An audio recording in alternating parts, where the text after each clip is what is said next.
Hello, and welcome to today's visual magazine brought to you by James Chappell and Tom Drela. So what we're going to be talking about today. In today's video, I'm going to be talking about commercialization and globalization and how it has impacted sports both positively and negatively. The sport I'm going to be focusing on today is arguably the world's biggest sport and has been influenced by commercialization and globalization. Football as a commercial sport. England was the birthplace of sport, and in this context, commercialisation. Football was first introduced to the world in 1857, with the first clubs being founded in England in this period of time. Commercialization is defined as the following. Commercialization is the process increasingly found in sport where a business or businesses from outside the sport have become significant stakeholders within the sport in order to make a direct or indirect profit. Now, just a quick example from this is when in 1992, Sky bought the football rights for the Premier League for a staggering £304 million. In 2017, this is 25 years later, they paid £5.14 billion. In just 25 years, Sky have paid 1,412% more for the rights to broadcast football. So why is football such a commercialised sport? Football is now such a commercial sport because of how many people play it and love the sport. It is a huge market with external companies, which external companies can invest in and try to make a profit. For example, football is becoming bigger in countries it isn't really played in. And how are they doing this? They are buying some of Europe's top players, paying 3 to 4 times more for them and increasing their wages by at least 50%. This leads to more people taking interest in football in China and open up a whole other market. The principles of commercialization. According to Westerbeek and Smith, there are 3 main principles for commercialization to take place. The first one is corporate sport has to have mass spectator appeal. For example, the most recent biggest fight of all time is the Conor McGregor-Floyd Mayweather fight. This fight alone generated 132 million pirated views, yet only 3 million pay-per-views. Excuse me. Professional sport is nothing without supporters. Supporters groups can play an even larger role than they do now by mobilizing a collective voice for key structure reforms in ISOs and NSOs and demanding a seat at the table. This brings us to the next point. Because of this huge mass spectator appeal, these sports have the ability to generate substantial income. For that same fight, McGregor-Mayweather generated over $400 million in revenue, which McGregor $30 million and Mayweather $100 million.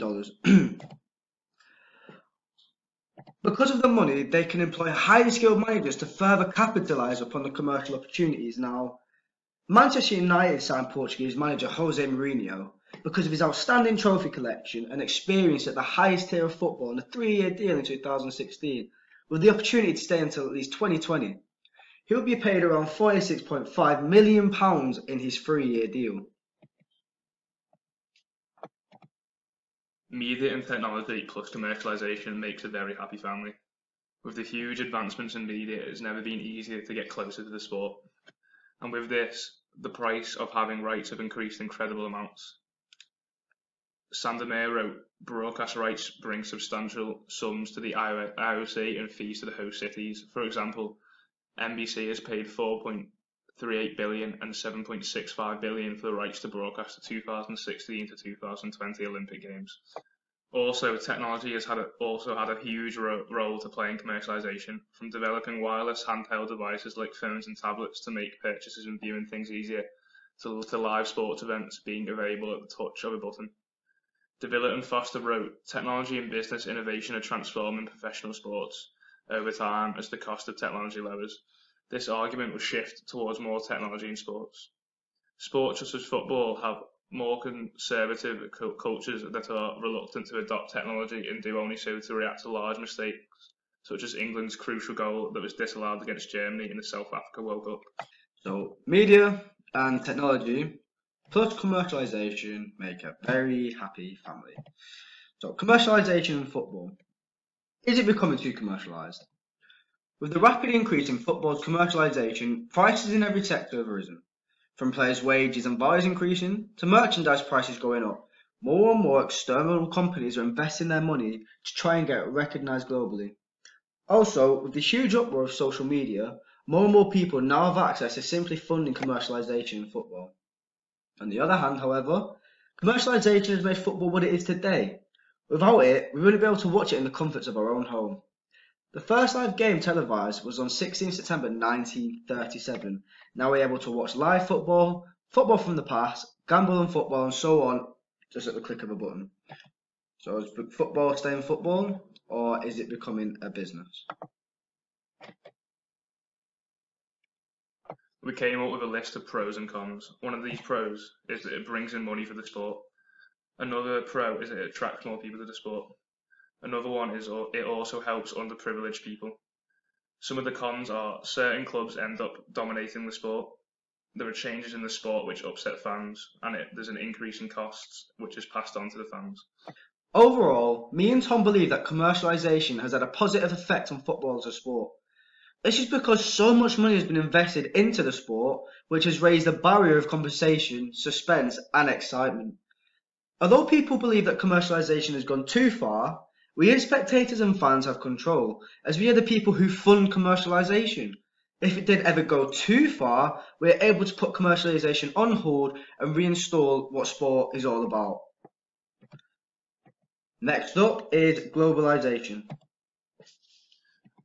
Globalization, the process by which business or other organizations develop international influence or start operating on an international scale. In this context, it is sports clubs expanding their presence into other countries. So, just a quick example of globalization. An example is Manchester United. For example, Manchester United bought Shinji Kagawa a few years ago in order to try and attract more Japanese fans to the club around the world. As you can see on the map, there are stars placed over different countries around the world. These countries are the countries that football has been affected by globalization. For example, South Africa and Brazil hosted the last two World Cups. A minimum of 20 minutes watching time attracted 2.2 billion viewers to the World Cup in South Africa and 3.2 billion viewers to the Brazilian World Cup, with around 1 billion people watching at least a minute of the final. This was up by 12%, which is where we believe globalization was taking effect. So, what has media and technology contributed? Again, just like commercialization, advancements in the technology such as the television and the media, being able to use this, what the fuck? So, what has media and technology contributed? Again, just like commercialization, advancements in technology such as the television and the media being able to use this, globalization has really been allowed to flourish. For example, Menery wrote, the EPL is now a global brand and the value of the TV rights makes the competition the richest domestic football league in the world. Pre-season tours have been crucial in supporting the escalating value of those rights through globalization and what Shaw proposes as a process of deterritorialization. This means that television rights and deals has helped globalize the English Premier League, making it the richest across the globe.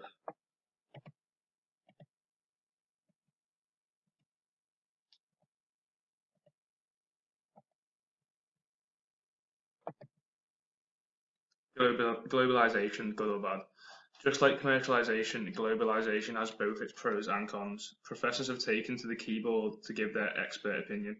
Here are two opinions, one for and against the globalization. Which one do you think provides a stronger opinion? Good. Sport has benefited from the globalization of sport. 30 years ago, most of football clubs in the top division in England were virtually bankrupt, and the majority of their income that came from gate receipts and gates had fallen consistently from reaching their peak in 1948. Football was a declining industry. The very fact that 212 countries take live coverage of the English Premier League automatically increases their attractiveness to sponsor who seek such worldwide coverage. A bad point is that as a consequence of its globalization, tennis has become a commercialized sport featuring players as marketing commodities, huge broadcast rights and sponsors competing for exclusive rights to events. So after again reading about globalization, we have to give our perspective. Overall, our perspective on globalization is in fact similar to commercialization. I think it works, and we think that we need globalization in sport to make it work. Sport without money and promotion will just be average and boring. As an audience, we don't want that. We want suspense and atmosphere and the feeling in your stomach when you're supporting your team. That concludes today's magazine. If you'd like to find out more, I will quickly show you the references that I used for today's magazine. Thank you. Please pause the video on either page.